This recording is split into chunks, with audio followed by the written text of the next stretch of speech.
Class 9th के स्टूडेंटों को अब परेशान होने की कोई ज़रूरत नहीं, क्योंकि आ गया हमारा अर्धवार्षिक परीक्षा का 9th का विज्ञान का पेपर, जो कि हमारे पास आपका आ गया है। तो आप इसे जल्दी से देखिए और कंप्लीट करिए, ताकि आपको पेपर में किसी भी तरह की कोई भी परेशानी ना हो और आपका पेपर अच्छा जाए और आपको पेपर में अच्छे से अच्छे अंक प्राप्त हो। तो इन्हें बिना टाइम वेस्ट किए हम पेपर को शुरू करते हैं। पहला प्रश्न हमारा, सही विकल्प चुनिए। तो पहला है द्रव धातु का नाम है, तो क्या है? पारा है। अगला है जी का सर्वाधिक मान होता है, तो ध्रुवों पर होता है। अगला हमारा शुष्क बर्फ क्या है, तो क्या है? ठोस कार्बन डाइऑक्साइड है। अगला हमारा कार्बन का परमाणु द्रव्यमान होता है, तो कितना होता है? 12 होता है। अगला हमारा परमाणु के नाभिक की खोज किसने की थी, तो किसने की थी? रदरफोर्ड ने की थी। अगला है, तो शक्ति का ईसाई मात्रक क्या है? हमारा वाट है। तो इस तरीके से हमारा पहला प्रश्न कंप्लीट हुआ।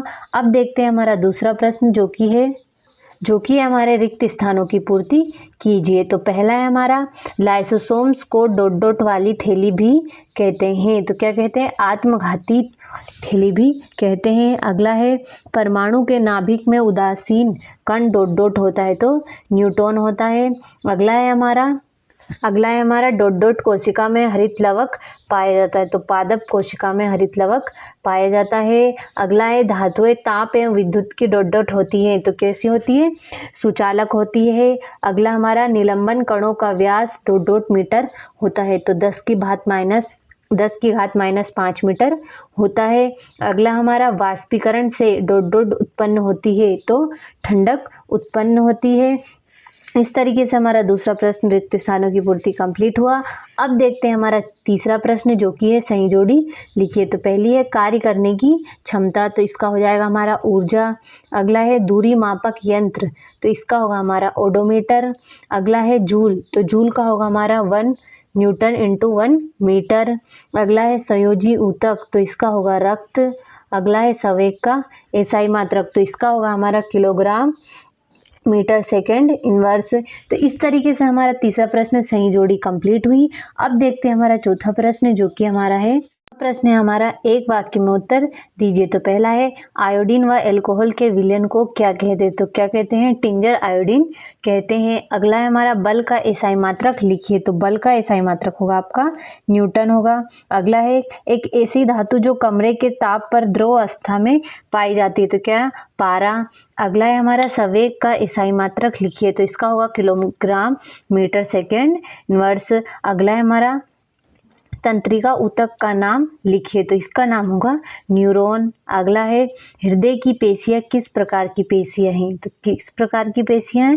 अनैच्छिक प्रकार की पेशियां हैं। तो इस तरीके से हमारा चौथा प्रश्न एक वाक्य में उत्तर कंप्लीट हुआ। अब देखते हैं हमारा पांचवा प्रश्न, जो कि है सत्य असत्य लिखिए। तो पहला है, हृदय पेशियां ऐच्छिक होती है, तो ये आपका असत्य होगा। अगला है, कंपोस्ट में कार्बनिक पदार्थ तथा पोषक तत्व बहुत अधिक मात्रा में पाए जाते हैं, तो ये आपका सत्य होगा। अगला है, सर जे थॉमसन ने एनोड किरणों की खोज की, तो ये भी आपका असत्य है। अगला हमारा, पौधों को पोषक पदार्थ हवा, पानी तथा मिट्टी से प्राप्त होते हैं, तो ये भी आपका सत्य है। अगला है, हृदय पेशी कंकाल से जुड़ी होती है, तो ये भी आपका असत्य होगा। अगला, विभज्योतक पौधों के वृद्धि वाले क्षेत्रों में पाए जाते हैं, तो ये आपका सत्य है। तो इस प्रकार हमारा सत्य असत्य कंप्लीट हुआ।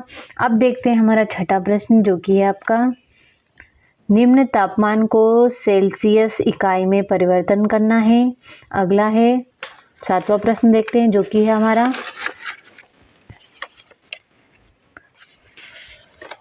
जो कि समांगी विषमांगी मिश्रणों में अंतर बताना है। उपधातु क्या है, किसी एक उपधातु का नाम बताना है। अगला है, उपधातु क्या है। अगला है हमारा, रदरफोर्ड द्वारा प्रस्तुत परमाणु के नाभिकीय मॉडल की व्याख्या करना है। बोरबरी स्कीम क्या है। इस तरीके से आपको सारे प्रश्नों को कंप्लीट करना है, जो कि हमारा ये हो गया 12वां हो गया, 13वां हो गया। इन सारे प्रश्नों को अच्छे से देखिए और कंप्लीट करिए, ताकि आप पेपर में अच्छे से अच्छे अंक प्राप्त कर सकिए। 18वां हो गया हमारा। आगे हमारे प्रश्न है, और ये हो गया हमारा 19वां प्रश्न, 20वां हो गया, 21वां हो गया और ये हो गया हमारा 22वां और 23वां। तो इस तरीके से सारे प्रश्नों को अच्छे से कंप्लीट करिए और पेपर में अच्छे से अच्छे अंक प्राप्त करिए। तो इन सभी को जल्दी से कंप्लीट करें।